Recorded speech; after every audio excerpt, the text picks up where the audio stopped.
अस्सलाम वालेकुम, welcome to my YouTube channel learning Viji. आज मैं आपके साथ IT 601 system and network administration का वीक नंबर 15 शेयर करूंगा, जिसमें हमने देखना है ईमेल सर्विसेज और डेटाबेस सर्विसेज के पीछे बात हो रही थी और पीछे जो है हम नेटवर्किंग की तरफ प्रीवियस 2 वीक्स में जो मूव कर गए थे। तो अब हम उन दोनों के हवाले से यानी हम नेटवर्किंग और सिस्टम एडमिनिस्ट्रेशन जो दोनों को मिक्सअप होकर 2 सर्विसेज होती हैं, जिसका आपको पता होना चाहिए।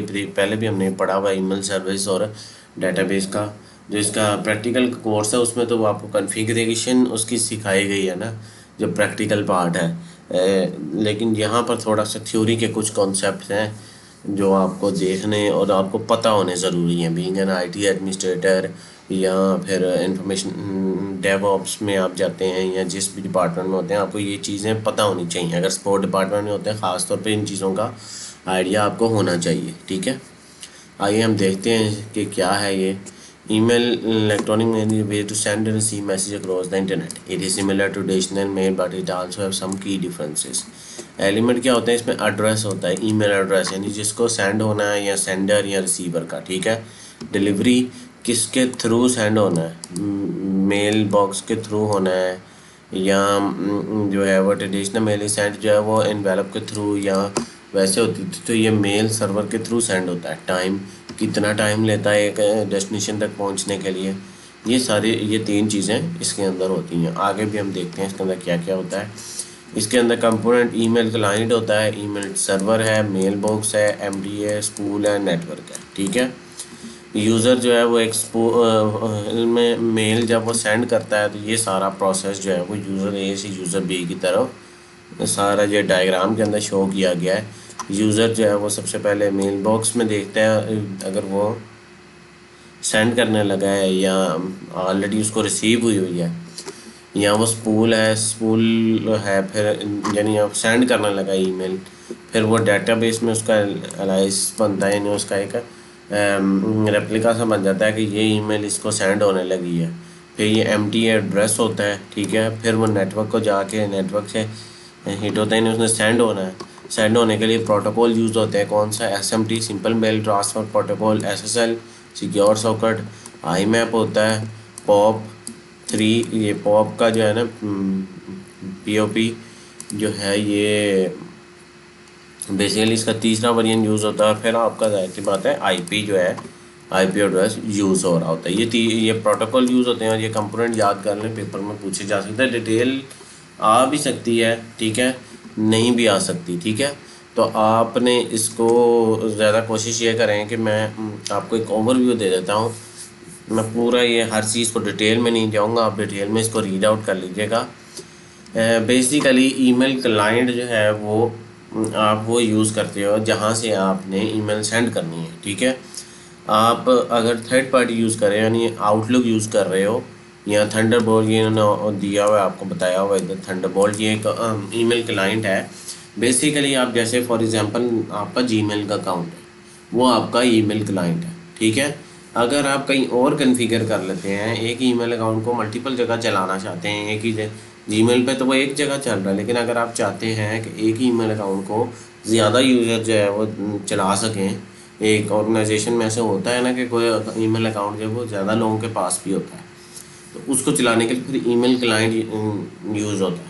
कुछ कंपनीज कस्टम भी यूज़ करती हैं और कुछ कंपनीज जो हैं कस्टम से मुराद ये है कि ख़ुद से ईमेल क्लाइंट बनवा लेती हैं सॉफ्टवेयर डेवलपर से कह के, ताकि वो उनकी कम्युनिकेशन बिल्कुल प्राइवेट हो। सिर्फ वो कंपनी टू कंपनी के अंदर कम्युनिकेशन जो ईमेल की होती है, ईमेल के थ्रू वो उससे हो। ठीक है, और कुछ जो है वो आउटलुक यूज़ करती हैं। आउटलुक पे आप एक कंप्यूटर या बेशक 50 कंप्यूटर पे सेम ईमेल अकाउंट होस्ट कर लें, वो हो सकता है। ठीक है, उसके बाद MTA होता है, responsible for transfer of mail from one system to another. एक सिस्टम से अनदर ट्रांसफ़र करने के लिए MTA भी इसमें यूज़ होता है। फिर मेल बॉक्स को आप जानते ही हैं, जिसमें आपकी ईमेल्स पड़ी होती हैं सारी। स्पूल क्या चीज़ है? The file contain the mail that are able to be send.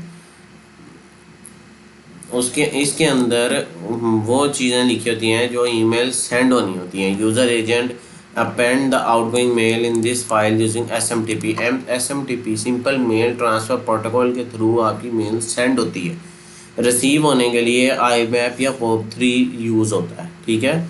Mail server बीच में मौजूद होता है कि जैसे आपका हमने पहले पढ़ा ना कि डेटाबेस सर्वर होता है, मेल सर्वर होता है, अपाची का वेब सर्वर होता है। इस तरह मेल सर्वर बीच में मौजूद होता है जिसका काम होता है कि दोनों तरफ ईमेल सेंड रिसीव करनी है। फिर उसके बाद IP address, MTA use IP network to deliver email. जाहिर सी बात है इंटरनेट का IP होगा आपका कोई, उसके थ्रू ही ईमेल सेंड होगी ना, वैसे तो नहीं होगी, ठीक है।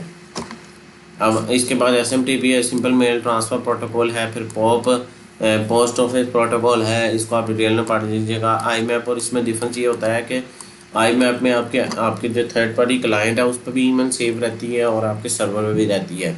POP3 में सिर्फ आपके जो ईमेल क्लाइंट है उसी पे ईमेल रहेगी, जो आपका मेन सर्वर है जैसे Gmail है जो भी है वहाँ पर ईमेल सेव नहीं होती। SSL जो है वो सिक्योर करने के लिए होता है, जैसे हमने पहले HTTP है और HTTPS का पढ़ा, और IP हमें आगे पता ही। उसके बाद SMT की डिटेल में वही आपको पोर्ट बताइए, ये पोर्ट नंबर इसका याद कर लीजिएगा ना, 25 है TCP, ठीक है। इसमें जो SMTP में यूज़ होती है।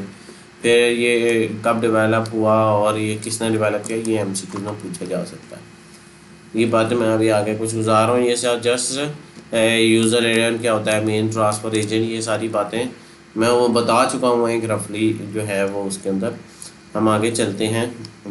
SMTP गेटवे के कैसे वो बीच में गेटवे होता है, वो बताता है कि जी कहाँ से ईमेल कहाँ सेंड होनी है। Mail agent mail transfer agent जो है वो MTA मैंने बताया पहले ही, वो वही बात है जो हम पीछे पढ़ते आ रहे हैं, ठीक है। ये सारी बातें जो है वो पहले लिखी हुई हैं। ईमेल का बेसिकली हम आगे चलते हैं कि ईमेल का स्ट्रक्चर क्या होता है। ये चीज़ें आपने पहले कभी भी नहीं देखी होंगी। ये एक आपके नॉर्मल स्टूडेंट यानी कोई भी स्टूडेंट हो या कोई भी यूज़र हो, टेक्निकल भी हो नॉन टेक्निकल भी हो कंप्यूटर का, उसने ये पार्ट नहीं देखा होगा, ठीक है। ये जो हम देखने जा रहे हैं, अब जब मैं आपको इसका ये लिखा जो यहाँ बातें हुई हैं मैं इसको अपने अल्फाज में आपको बयान करता हूँ।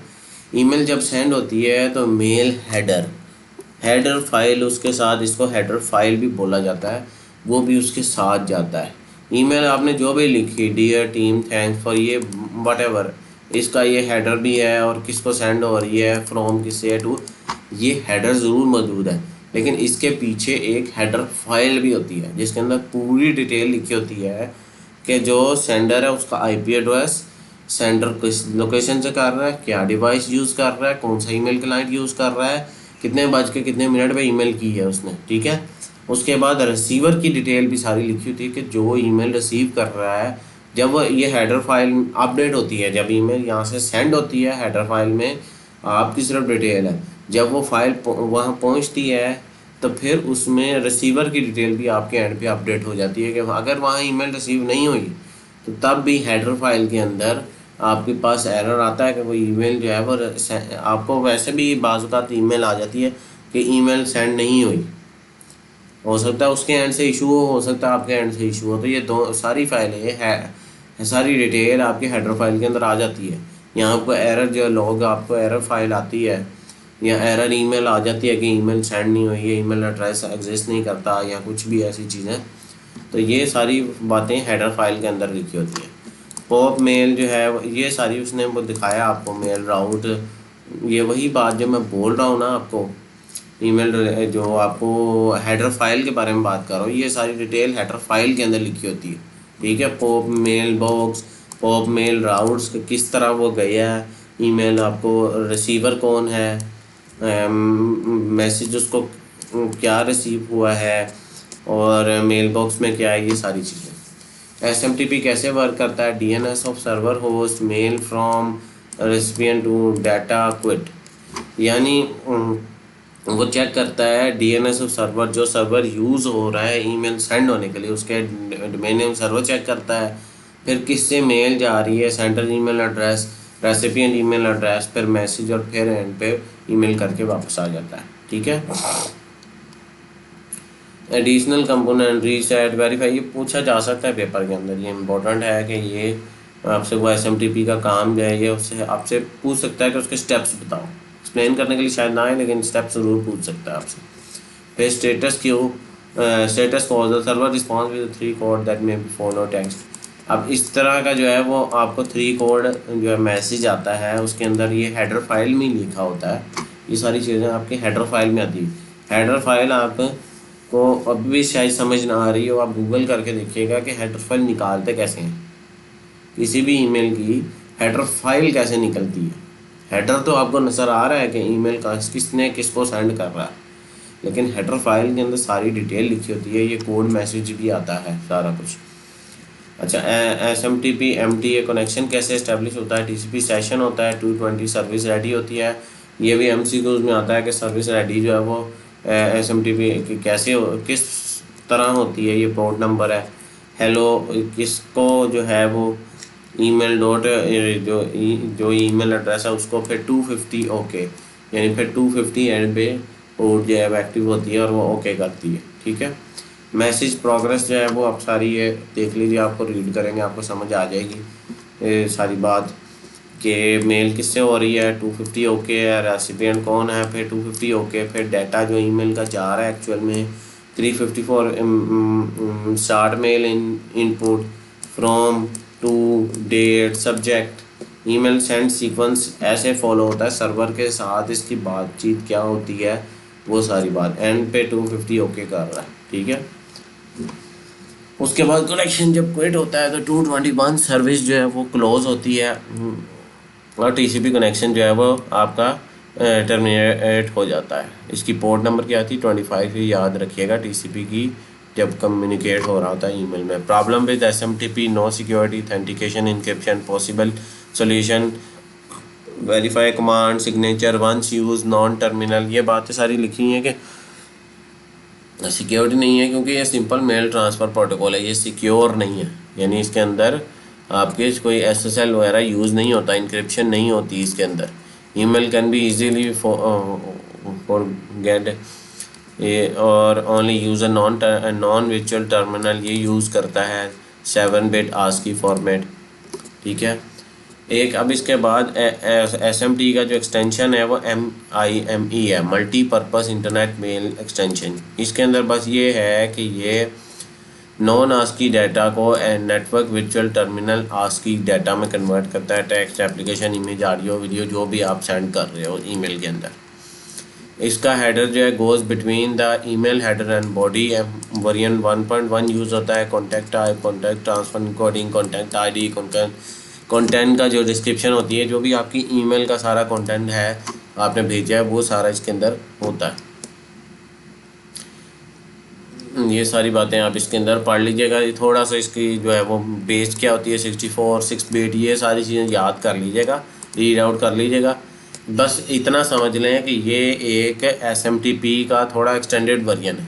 सिक्योर ये भी नहीं होता, ठीक है, ये उतना सिक्योर नहीं है, लेकिन बस ये कि थोड़ी सी बिट इंक्रीज़ हो जाती है। ASCII जो है वो उसकी कन्वर्जन जो है वो ज़्यादा बेहतर होती है नेटवर्क के जो फॉर्मेट के हिसाब से, तो ये थोड़ा सा उससे बेहतर होता है। ठीक है, उसका हेडर थोड़ा सा डिफरेंट है उससे आपके SMTP से। फिर इसके अंदर थोड़ा सा ना इनकोडेड का मतलब ये है कि ये थोड़ी सी इसके अंदर ये जो है वो इंक्रिप्शन होती है। ठीक है, तो इनका डिफरेंस आ जाए तो इसमें इंक्रिप्शन ज़रूर है, लेकिन उस तरह से इंक्रिप्शन नहीं है जैसा इंक्रिप्शन होनी चाहिए। ठीक है, मेल एक्सेस प्रोटोकॉल। अब the mail access protocol are use by the user to receive email from the mail box. अब अभी तक हम बात कर रहे थे सेंड होने की, उसमें हमने MIME और पढ़ा और SMTP पढ़ा। अब मेल्स जो है वो रिसीव होना है, आपके पास रिसीव होना है। मैंने बताया था कि POP3 में रिसीव कैसे होता है कि ये ईमेल क्लाइंट पे जहाँ पर आपने कॉन्फ़िगर किया होगा सिर्फ वहाँ रिसीव होगा। IMAP दोनों जगह आपके सर्वर पे भी ईमेल को रिसीव करेगा और आपके ईमेल क्लाइंट पे भी रिसीव करेगा। Post office allow user to obtain a list of their email, user can retrieve their email, user can either delete और keep the email on their system. Minimise the server resources. Server को जाहिर सी बात है जब server पे email जानी ही नहीं है, ठीक है, सेंड रिसीव वहाँ पर होना ही नहीं है, आपका यूज़ ही थर्ड पार्टी ईमेल हो रहा है, आउटलुक हो रहे हैं, जो भी हो रहा है, लेकिन वो इससे ये होगा कि आपका जो है वो आपकी जो ईमेल अगर लॉस्ट हो गई, आपका आउटलुक जब लॉस्ट हो गया तो फिर आपको इश्यूज आएंगे कि वो ईमेल जो है वो लॉस्ट हो जाएगी। ठीक है। Internet mail access protocol version 4 जो है वो थोड़ा सा इन्हांस वर्जन था, लेकिन इसमें सिर्फ एक फ़ीचर है कि ये मेल बॉक्स सर्वर पे भी बना सकता है, कैन डाउनलोड ईमेल पार्ट, लेकिन फिर भी ये ज़्यादा अडॉप्ट नहीं किया गया क्योंकि इसके अंदर भी कुछ ड्रॉबैक्स थे।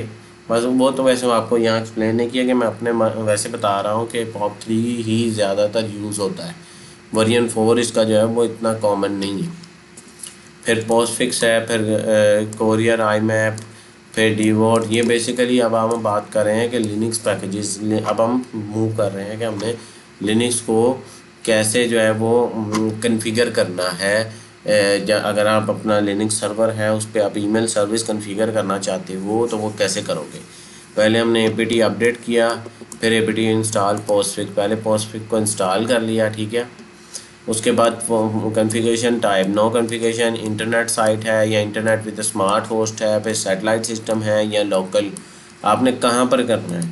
ईमेल सर्वर जो आप कॉन्फ़िगर करने लगे हो उसका पोस्टफिक्स कॉन्फ़िगर करोगे, उसको किस जगह करना है, किसी इंटरनेट साइट के लिए करना है, किसी इंटरनेट विद स्मार्ट होस्ट के लिए सिर्फ करना है, या कोई सैटेलाइट सिस्टम है उसके लिए करना है, या सिर्फ लोकल आपने लोकली प्रैक्टिस के लिए करना है।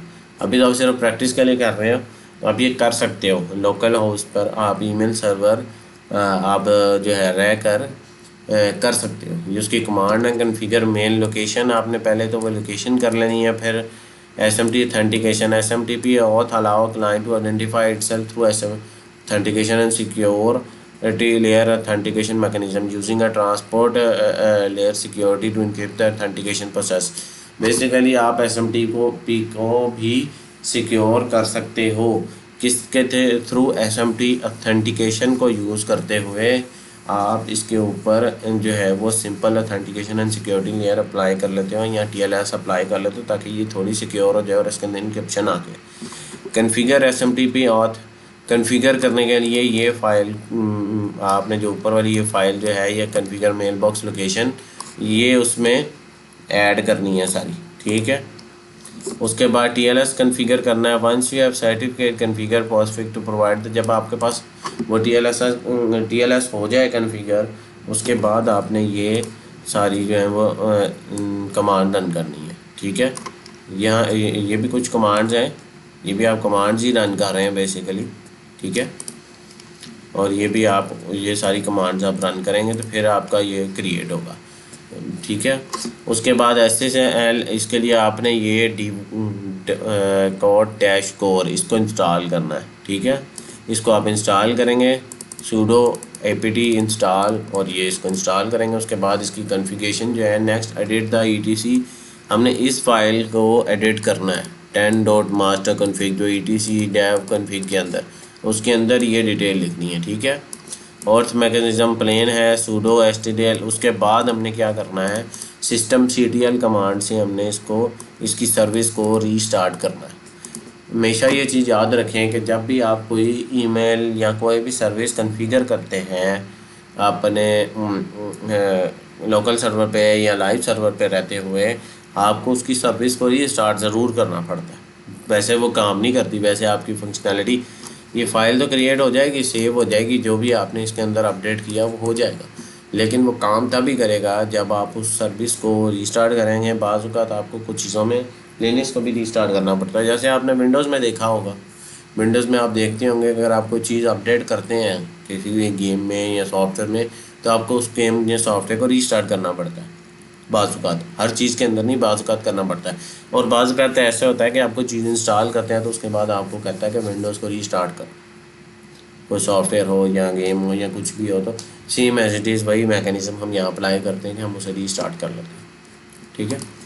अब हम डेटाबेस सर्विसेज की तरफ चलते हैं। Database services, database is essential any web based application for saving record and the user data, record को सेव करना और यूज़र के डाटा को। Database organized collection of a data so that it can be easily accessed. Organized होता है किसी form के अंदर, जैसे हमारे पास नॉन रैशनल या रैशनल दो किस्म के डाटाबेस मौजूद हैं। Non rational data is key value paired, ये हमने पहले भी पढ़ा हुआ है और प्रैक्टिकल वाले कोर्स में पढ़ा था कि नॉन जो रिलेशनल डेटाबेस मैनेजमेंट सिस्टम है वो नो एसक्यूएल होता है, यानी उसमें टेबल में नहीं की वैल्यू पेयर में डाटा आपका स्टोर होता है, और रिलेशनल डाटा में जो है वो उसमें हम टेबल फॉर्म में सेव करते हैं। इसकी एग्जांपल क्या है, इसकी जो ये भी एग्जांपल आपसे पेपर में पूछी जा सकती है और इनका डिफरेंस भी पूछा जा सकता है पेपर के अंदर, तो इसको ध्यान से याद कीजिएगा कि जो नॉन रिलेशनल है वो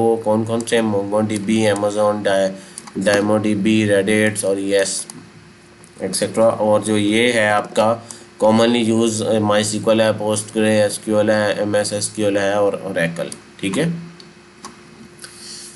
एपेक्स ओरेकल है इसका पूरा नाम जो है, ओरेकल का एपेक्स ओरेकल है, ये आपने कोर्स में भी पढ़ना होता है वैसे यूनिवर्सिटी के।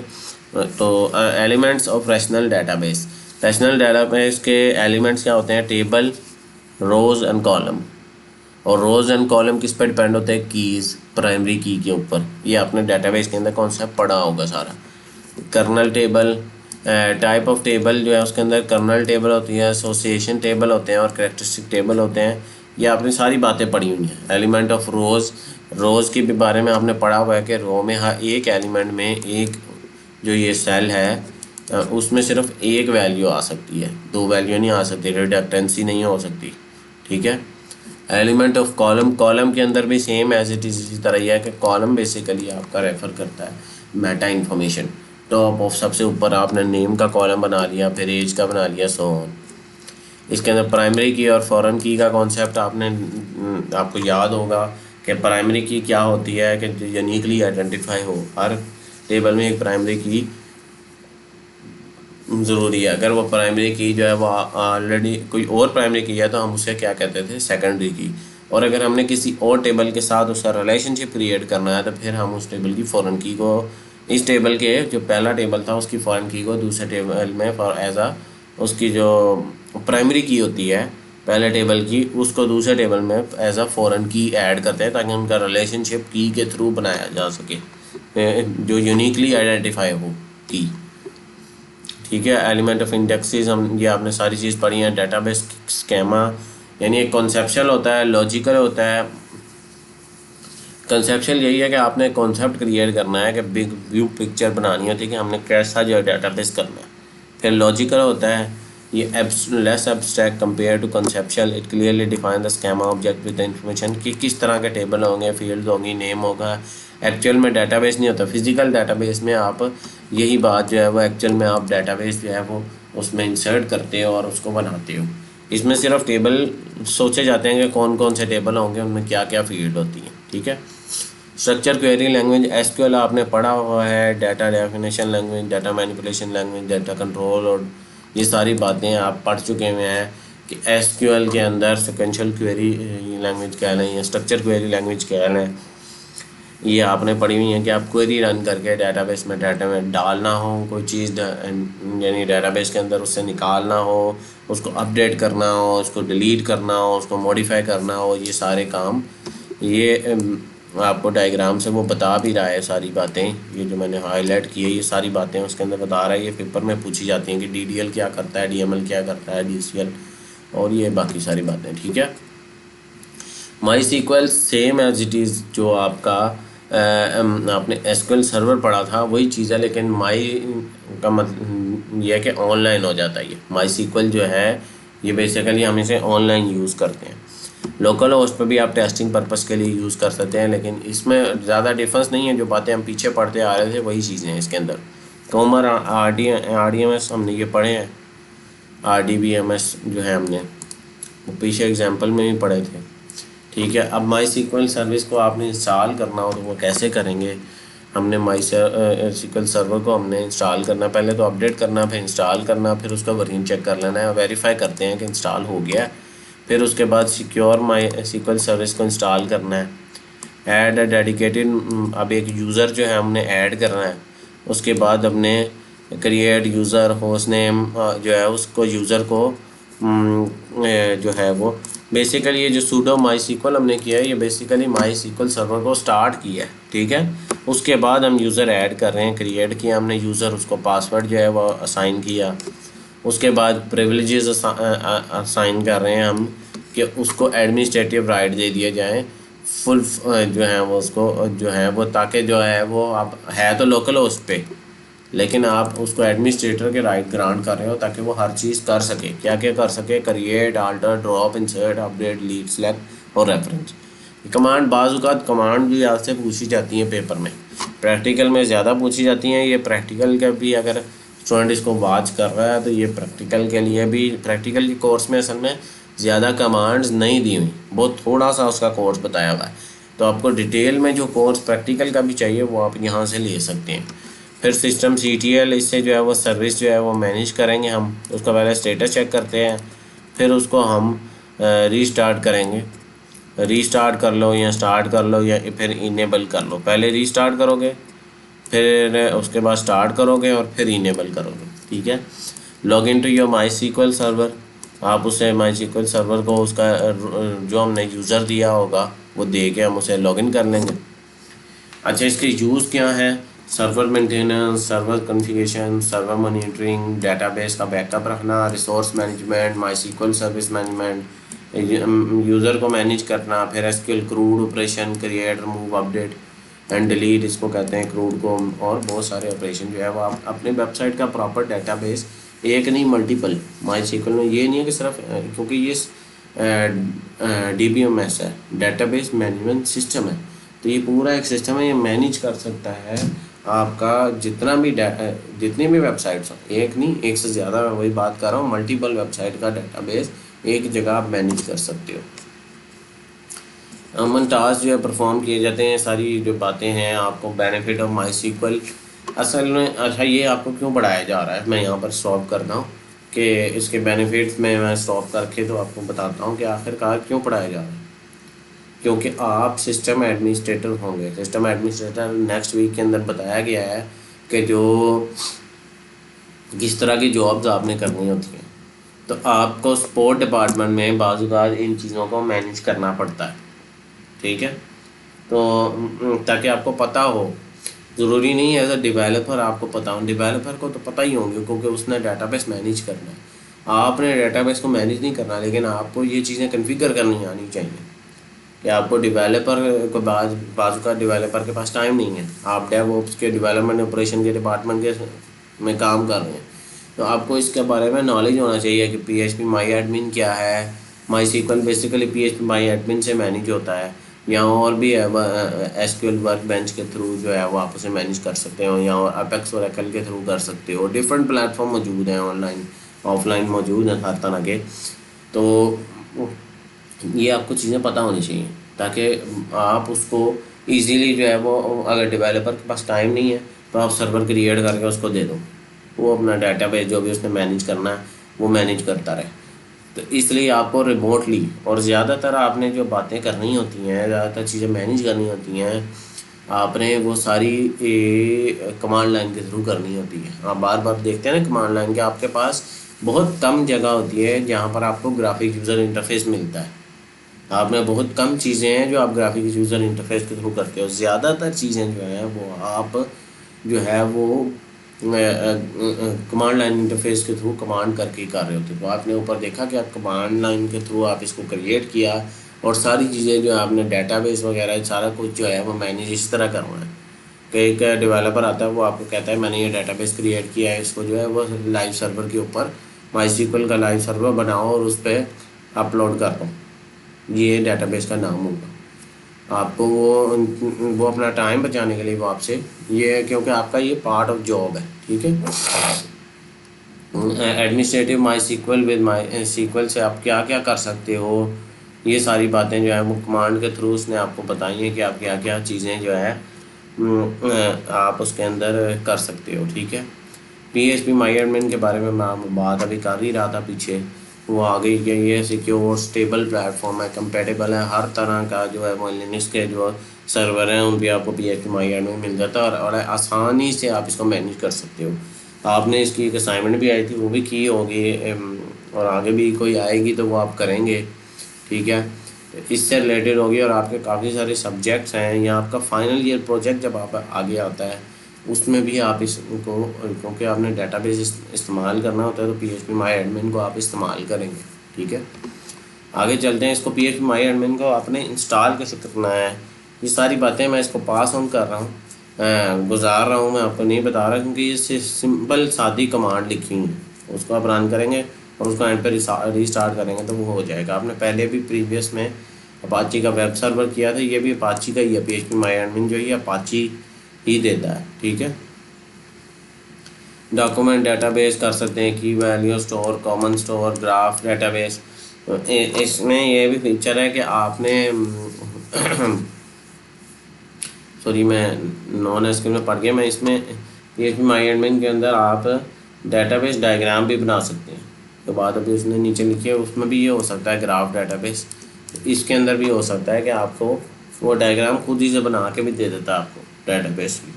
ठीक है, हम आगे चलते हैं, नो एसक्यूएल की तरफ जा रहे हैं। डॉक्यूमेंट कर लेते हैं हम डेटाबेस को, की वैल्यू स्टोर। बेसिकली हम जब उसके अंदर कर रहे थे तो रॉ कॉलम फॉर्म में था। नो एसक्यूएल जो है वो डिफरेंट है, की वैल्यू पेयर भी है, ट्री आपने पढ़ा होगा, आपने स्टैक पढ़ा हुआ है, आपने फिर मुख्तलिफ़ किस्म के इस तरह के पढ़े हैं, तो हम उस फॉर्म के अंदर भी डाटे को स्टोर करा सकते हैं। डायनामिक स्कीमा होता है इसके अंदर, हॉरिजॉन्टल स्केलेबिलिटी, डॉक्यूमेंट बेस्ड, की वैल्यू पेयर, कॉलम बेस्ड, वो रो बेस्ड था। ठीक है, एसक्यूएल जो है वो रो वाइज आपका डाटा था, तो इसके अंदर कॉलम वाइज भी हो सकता है। Distribution and high availability, flexibility, performance. फिर merits and demerits, high scalability, flexibility, high availability, performance, cost effective, ये मेरिट्स भी हैं और डीमेरिट्स भी हैं। ठीक है, no standardisation, no ACID compliance, ये सारी बातें आपसे शॉर्ट क्वेश्चन या लॉन्ग क्वेश्चन में पूछी जा सकती हैं कि नो एसक्यूएल के मेरिट्स और डीमेरिट्स क्या चीज़ें क्या हैं। ठीक है, एप्लीकेशन जो है वो आपकी जो है वो graph database, tabular, document base, की वैल्यू स्टोर, हर किसी की डिफरेंट है। ठीक है, डिफरेंट मौजूद है, तो ये भी पेपर में पूछी जा सकती हैं कि नॉन एसक्यूएल टेबुलर में क्या है, एच बेस है, बिग डाटा है, और ये कूला। ठीक है, इस तरह इन चीज़ों को याद कर लिया करें, छोटी छोटी चीज़ें होती हैं पेपर के पॉइंट ऑफ व्यू से बड़ी। हम हर चीज़ को भी इम्पोर्टेंट नहीं कह सकते और हर चीज़ को अनइम्पोर्टेंट भी नहीं कह सकते। ठीक है, कंप्यूटर साइंस है आपके पास, प्रीवियस हम रिकॉर्ड्स हैं, क्योंकि मैं देखता रहता हूँ पुराने जो पेपर हैं स्टूडेंट के, तो हम उससे एक एस्टिमेट लगा सकते हैं। हम 100% श्योर नहीं हो सकते कि ये चीज़ आ सकती है, लेकिन आप हर चीज़ करें, क्यों चॉइस में छोड़ना कि ये चीज़ चॉइस में छोड़ दो, हर चीज़ को किया करें। कोई भी चीज़ आपकी बिला वजह टाइम ज़ाया नहीं कर रहे होते। आप अगर स्टडी कर रहे हो, पढ़ रहे हो, तो आपके लिए वो इफेक्टिव है। फिर ये इलास्टिक सर्च है, some people known as index is a search engine to analyse the database, a big data solution is quick and scalable और लाइक अ गूगल। ये एक सर्च इंजन है, इलास्टिक सर्च। इंडेक्स के through basically आप इसमें search करते हो। Index में आपने इंडेक्सिंग पढ़ा होगा पीछे, कि हर वैल्यू को डेटाबेस में जब वो स्टोर होती है तो उसको एक वैल्यू असाइन हो जाती है। जैसे हमने प्राइमरी की का कॉन्सेप्ट पढ़ा था आईडी का, कि पहली जो एंट्री होगी उसकी ID 1 होगी, दूसरे की तीसरी, तो यही वो बात इलास्टिक सर्च जो है वो यूजिंग ID के थ्रू सर्च करती है। ऑपरेशन ऑफ ES, ये ES हमने ये उसमें पढ़ा था कि ये बेसिकली इलास्टिक सर्च वो है कि जो आपका नॉन एसक्यूएल की एक डेटाबेस की वो है, नो एसक्यूएल टाइप है उसकी। ठीक है, इसमें क्या होता है, beats, Logstash, Elasticsearch and Kibana. Once indexing in Elasticsearch, user can run complex query against their data and use the aggregation to retrieve the complex summary of their data। इस process के through जो है वो आपका जो data retrieve हो सकता है। फिर इसके अंदर इंडेक्स जो है वो क्या होता है, elastic index is collection of document that are related to Elasticsearch stored as a JSON document. Basically आपके डेटाबेस की जेसन फाइल बन जाती है, उसके अंदर जो है वो सारी चीज़ें की जो हैं वो इंडेक्स वैल्यू के हिसाब से स्टोर लिखी जाती हैं, ताकि वो उसको अगर मल्टीपल जो है वो डेटाबेस डॉक्यूमेंट को जोड़ना हो, कलेक्शन ऑफ ईच अदर, तो हम उसको कलेक्शन को एक जेसन फाइल जो है वो जोड़ के बना सकते हैं। मल्टीपल जेसन फाइल को भी जोड़ के एक जेसन फाइल बनाई जा सकती है। ठीक है, डायनामिक होती है, एक्सप्लिट होती है, index data modelling, architecture of अल्लाह देख लें, उसका थोड़ा सा डिफरेंट है उससे पहले जो हमने पढ़ चुके हैं। फिर बेसिक टर्म जो है ये याद कर लीजिए, बेसिक टर्म भी पेपर में पूछी जा सकती है। हम इसको क्यों यूज़ करते हैं, थोड़ा सा फास्ट है, distributed by nature, a wide set of features इसमें काफ़ी हैं, simplified data ingest, visualisation and reporting. फिर इसकी एप्लीकेशन जो है वो काफ़ी सारी हैं, मॉडर्न प्लेटफॉर्म है। फिर ये नोड का भी इसमें रोल क्या होता है। फिर डाटा इंजेक्शन क्या होती है, refer to the tools and process use to collect data from various sources and move into a target site either in a batch or real time. दोनों तरह हो जाता है, यानी आपने डिफरेंट जगह से सोर्सेज से डाटे को कलेक्ट करके एक टारगेट साइट पे ला के रखना होता है, ठीक है। Elastic beats, file beat, metric beat and packet beat, ये 3 तरह के होते हैं। ये wing log beat, audio beat, heart beat, ये इसके फीचर्स हैं, ठीक है। उसके बाद लॉग स्टैक को पढ़ाया गया थोड़ा सा, लॉग स्टैक पाइपलाइन और उसकी एग्जांपल, फिर कि उसको इनपुट ट्रांसफॉर्म एंड आउटपुट कैसे किया जाता है। जैसे आप इसको पढ़ लीजिएगा। Install ES on Linux server, ये आपका जो बेसिकली जो आपका प्रैक्टिकल का कोर्स है उसके अंदर आपको ये कॉन्फ़िगर कराया हुआ है ES को, ठीक है। मैं यहाँ पर इख्तिताम करता हूँ, लेकिन मैं आपने देखा होगा मैंने काफ़ी जो चीज़ें हैं वो बीच में से मैं आपको नहीं करवाता, क्योंकि अभी आप स्कूल लाइफ में भी हैं और अभी आप इनिशियल लेवल पर हैं। आपको ये काम, कुछ चीज़ें आप ऐसी हैं जो लोकल पे रहकर आप कर सकते हैं, उनको प्रैक्टिस कर सकते हैं, उनको समझ सकते हैं, उनको देख के आप सीख सकते हैं। देख देख के इंसान सीखता है, कर देख के फिर देखता है, फिर करता है, फिर देखता है, फिर करता है, ठीक है। हर कोई जो है वो डायरेक्टली नहीं बन जाता, किसी ऑर्गेनाइजेशन में काम करने के शुरू में लग जाता है। आपको चीज़ें स्टार्टिंग में देखनी पड़ती हैं, ट्रेनिंग होती हैं, आप सीखते हो और फिर आप जो है वो काम करते हो, ठीक है। तो यहाँ पर मैं आपको वही बता दूं कि काफ़ी सारी चीज़ें अभी आप लोकल इन्वायरमेंट में नहीं कर सकते, ठीक है। ये जैसे ES है, इसको आप लोकल इन्वायरमेंट में कॉन्फ़िगर सही तरह से नहीं कर सकते। आपको लाइव सर्वर चाहिए।